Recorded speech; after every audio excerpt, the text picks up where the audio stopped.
everyone, and welcome. We're back at Nursery World, and I'm so excited to welcome Alistair, Bryce, Clegg to the family interview stage. He's really a man who needs no introduction, but I'm going to do it anyway. 31 years in the sector, I read on the website the other day. That's true. You're going to need to update that every year, you know that, that's the problem. 23 books. He's been on Old People's Home for 4-year-olds, you might recognise him there, BAFTA award winning. And now is running a really amazing company that I'm really interested in and have been following very closely with the amazing Jenny Johnson, called My First 5 Years, which is a child development app focused at parents. We'll talk about that a little bit later, but you're here today with your ABC Does hat on, talking about STEAM. Yeah. So my first question really is, what do you think we get wrong about STEAM in the early years? Where do we kind of focus in the wrong direction? Yeah, I don't think it's necessarily about getting it wrong. I just think it's about, often STEAM is presented, well, it was originally STEM, so science, technology, engineering and maths. And then that felt a little narrow, so the art was kind of added in for a bit of breadth. But I think often it's viewed as being something that you do as a standalone. So you might have a STEAM week, or you might have STEAM activities, or even I've been in earlier settings that have a STEAM area. And actually, what you want is just to weave it through your provision. So really good continuous provision, where children have got opportunity to play and explore the space. It's got a lot of open-ended resources for children to interpret, usually has a million different opportunities for children to engage in all those kind of STEAM activities. Sounds amazing. So that A is representing Arts. Yeah. And what's the thinking about bringing that into, because typically STEM has been a little bit more sort of science and mathematics focused. What's the interest of kind of bringing art into it? If you think about the whole child, then you want to have an approach that is inclusive for wherever children's talents lie. But also in things like graphic design, where there is a lot of technology and science and mathematics, there's also a great deal of artistic expression. So even in lots of the things, you could even argue if you're building code, like very much thinking about that at the moment, having developed an app, but if you are building code, there's a lot of artistry in that. So it's just to broaden thinking around what STEAM stands for, but also to actively get all children having opportunities to do more arts-based learning. Probably it's something we make a mistake of at all areas of education, really, is assuming that science and technology are these things that is just for people who love maths and numbers, and even that maths itself is not an artistic endeavour, right? And even technology has got to be something you switch on or you switch off, rather than thinking about a technological approach. So when we think in early years about creative and critical thinking, which is one of the characteristics of effective teaching and learning, that idea of being a creative thinker also links massively into science, technology, engineering, art and mathematics, because it's about how you train a brain, and you can do that, how you can grow a brain to think in particular ways. So if you only ever present children with one outcome, their brain gets very used to the expectation of an outcome. So when you present children with various outcomes and then you scaffold possibilities onto that, then their brains learn that there's always more than one solution. So even early years practice has evolved over time. Since when I started a long time ago, we would have been very topic-based, theme-based activities linked to the thing that you were talking about. I'm talking about shape. Let's all do a shape activity. Then let's rotate. And we would all do shape. Or we think about spring. We're all going to do about daffodils, and we do a lot of daffodil activities. And now really good early years practice in terms of continuous provision is the idea that the adult might talk to children or engage them in thinking about something, but you could then talk about shape, then go off into construction, go off into the sand, go off into the water, go and create in the creative space. And they're all equally as valid, because you are revisiting, rehearsing and extending skills across all of the things that you need to be confident in. And the role of the adult then is to really support, scaffold, teach, and look for teachable moments in children's play, because children are never more engaged than when they are in highly motivated play. And I guess it's something we're quite used to thinking about, maybe on those classic main areas of the prime areas of the EYFS, communication, language, physical development. We're thinking about how we're not doing a physical development station in the same way.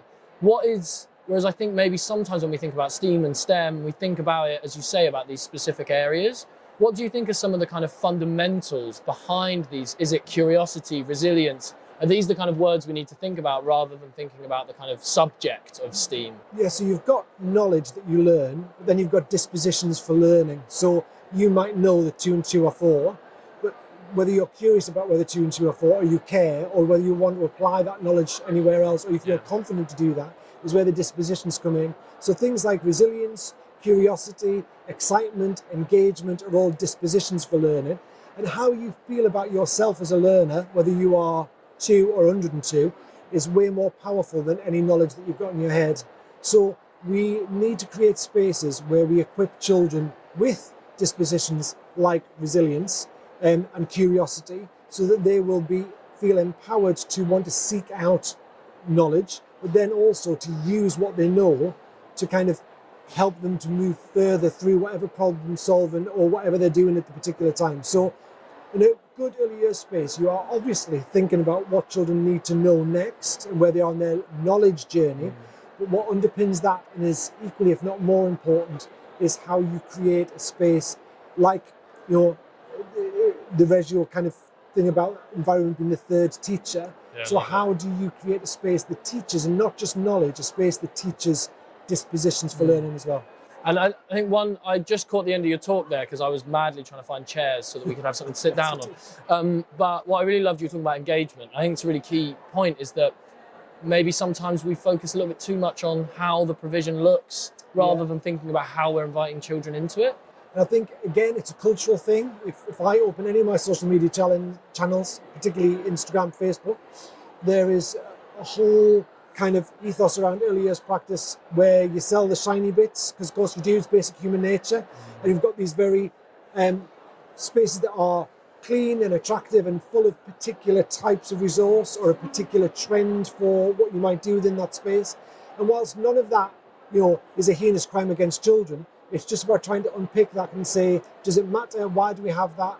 Is that about an adult preference? So I make my space look like this because I find it attractive or I find it interesting. And all the time remind ourselves that we are making spaces for early years children. So we want spaces that are going to appeal and engage to all the children we've got, regardless of their prior experience, their gender, their personality, things that are going to really engage them in learning. And sometimes that means as adults we have to think differently or compromise our own preferences. But that can also be really interesting. And what are some amazing examples of how you've seen provision that invites children in and really focuses on making them a key part of why you're building it and how you're building it? Well, I think when you think about the provision you set up, the conversations I'd have with settings and practitioners is, can you talk to me about how the space that you've created links to the children who are currently in it? Because in the good old days, you had what you had, your sand, your water, never together, not since the sand and water incident of 1992. But you'd have your jigsaw table, you had what you had, and you always had it, and you had the same stuff that you got out all the time. And now what we're thinking about is, if I walk into your early years space, what you should be able to say to me is, right, I've created a space that's linked to where these children are in their development across the areas of learning. So I know that my current cohort are really strong in this, so you'll see that, and that. But I also know they haven't got much experience or life experience of this, so you'll see that is dotted there, and there, because that gives them opportunities to engage, but also me as an adult, massive opportunities to engage with their learning and find those teachable moments. So the space itself should link to the children that you've got in it. And then when you start to look at what's on the shelves, again, in the good old days, I would have had a sand area with 3 buckets, 3 jugs, 3 funnels, all on a silhouette, all in different sizes, and that would have stayed out all year, and that would have been my sand provision. So it's that idea of saying, well, when children get to the sand, what is it we want them to learn through sand play? What is it we want them to experience when there is no adult to help them? And how can we add resourcing that will really engage them to experience that? So if I think about pouring as being a skill that children will experiment with in their sand play, we could just give them 1 plastic jug. Or as a team, let's think about different ways of pouring on different heights, how you can make pouring a multi-process thing. So you might have to take off a lid, fill, empty, turn a handle. So we'll take that simple act of pouring and let's think about how we can enhance that to take children's experience further. And then how can we make it so our children want to come and do it? So make it interesting, make it engaging, and link it to what their interests are. Speaking of thinking sort of holistically about the experience, I want to talk a little bit about the C word, which I know is flying around at the moment, catch up. Everyone seems to be talking about it, and I think that it's particularly relevant to STEAM because I think, as we talked about just before we had the interview, people are very conscious of catch up in these areas right now, in physical development, in PSED, and communication language. I feel like that's all I'm reading about. Yeah. Where's your kind of take on catch up and how we need to approach it in a post-pandemic world? I think catch up, it can be quite a dangerous phrase, because when you're ever catching up on anything, it's always an implication there's a rush to catch up. It's never something that's usually done at a leisurely pace. I think what we've got to think about as early years practitioners is, as we've always done, you meet children where they are and then go on a journey with them. And the kind of catch-up culture is a bit like, doesn't matter where you are, I need to get you to this defined space here in this defined time frame. And we are getting children who are coming into our settings after 2 years of a pandemic who will have had for some of them, they'll have had lots of positive experiences they didn't have before, but they will also have missed lots of experiences they would have had before, even something simple like play dates, play groups. So how do you learn about the subtleties of a non-verbal cue? How do you learn about how you interact with a group of peers as opposed to an adult-child interaction? How do you learn all of the subtleties around sharing and making friends and losing friends? If you don't have that opportunity, then suddenly you get dropped into an early years space where you've got 30 other children and you haven't got any of those really subtle, unspoken things that go on in the background. So we need to appreciate that as practitioners and say we can't expect our children will have those. So we need to change our expectation of point of entry and build in the things that our children haven't had opportunities for. And that will mean slowing down in lots of respects. It'll mean more opportunities to play and interact, loads more scaffolding, but we can do all of those things through play. We can have less gathering and sitting for periods of time, more gameplay, even if it's more structured gameplay where, say for example, you're trying to develop executive function in children who haven't had lots of opportunity to do that, and you engage in games like Simon Says in small groups where it's really led by the adult, it's really good fun, children are really engaged, but what you're doing is developing that executive function in a way that isn't sit on the carpet and show me good listening and follow these instructions. So there are definite ways that we can support children's development through play that will help them to improve, but it's not catch-up culture. I love that. I guess as well, it's that back to the thing that we started talking about, which is that, yeah, maybe we are a bit more concerned right now about certain areas, about some of that social development, about maybe some children's physical development. That doesn't mean we should go like, oh, we can't worry about science right now because we need to care about that. STEAM should be also driving development in those areas as well, right? And while you are developing children's core muscles, gross motor development, you can do that with a STEAM approach. So if you are thinking about large loose parts, for example, like cable wheels and tubes and nets and guttering, and children are having to move those around to create balances or ramps or chutes or whatever they do in their play, they're also working on balance, proprioception, the vestibular system. So what you're doing then is not necessarily taking them to the hall for a session of PE to develop their physical development. You are putting them in a play space which invites that kind of development through play. So it is really simple in good continuous provision to meet lots of those markers around personal social development, physical development. And also, the joy of it for me is you give yourself so many opportunities as an adult that you wouldn't see or get if you went through very kind of structured, staged processes of activities, because you've got an activity that's got a desired outcome and a usual process. And to step outside of that is not really what you're looking at. Whereas in good continuous provision, you've got interpretation on your side. So how different children interpret in different moments gives you a million opportunities to engage, intervene, and work within them. And I guess something that's probably on your mind a lot at the moment is parent engagement and how this fits into the kind of family experience. Can you tell me a little bit more about what you're working on right now, a little bit about My First 5 Years and Absolutely. how that feeds into some of the stuff we've already talked about So my as well? first 5 years was my lockdown project, and as you said, alongside my good friend Jenny Johnson, who I've worked with for about a decade now, we had an idea for a child development app for parents, which basically is not linked to ages and stages. So it doesn't say at 6 weeks your baby will be doing this, at 2 years your child will be doing that. It starts with the child, wherever they come into the journey between birth and 5, and then it walks parents through noticing the really significant little things the parents just don't see or don't know. So what we're trying to do is reframe a lot of the stuff that parents might see as a negative. So I was talking to some parents just this week about, there was a parent who was saying, my child keeps throwing their food from their high chair onto the floor constantly. It's really annoying and I wish they didn't do it, and how can I stop them from doing it?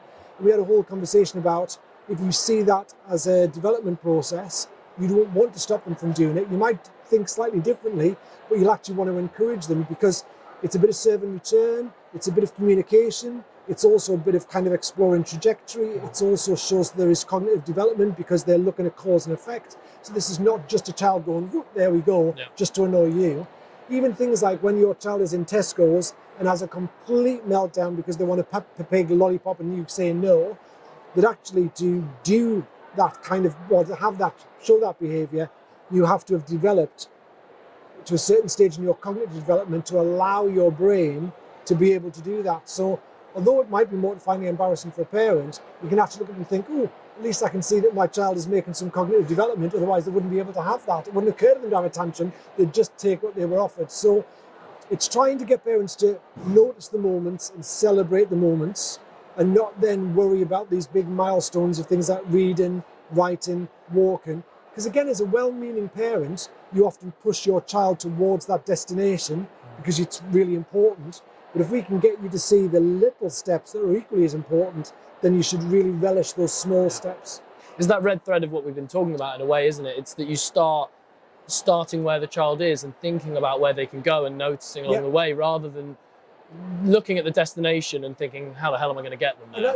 And as a parent, how do you know how to get your child to write? So you think to where your last reference point was that you can remember and often start there. So we've split the app into 6 broad streams of development, like fine motor, gross motor, cognitive development. And basically, we've looked at child development and everything is backed by science and research. So it's the science of how children develop. And the app basically says to parents, if your child is here, then this is potentially what's coming next. And there's always a potential word in there. And here are some interactions, activities and experiences that you can have with your child based on things you've got in the house, kitchen cupboards, whatever it may be, or in the park or just outside your door. Or Tesco's. So nothing expensive you need to buy. And you can do these things while you're making the tea or in a more planned interaction, and they will support your child to develop these skills, and here are the things to look out for. So it really is about giving parents information to help them to support their children's development. Amazing. And what's next for you, both with My First 5 Years and all your other projects? Are you working on anything else at the moment, or full steam ahead? No time to work on anything else. Full steam, like we did there, just bringing in the steam reference. So My First 5 Years is launched in the App Store with Apple. It's been featured by Apple 4 times now, which is great because it means that they like us. And so we are just building our My First 5 Years community.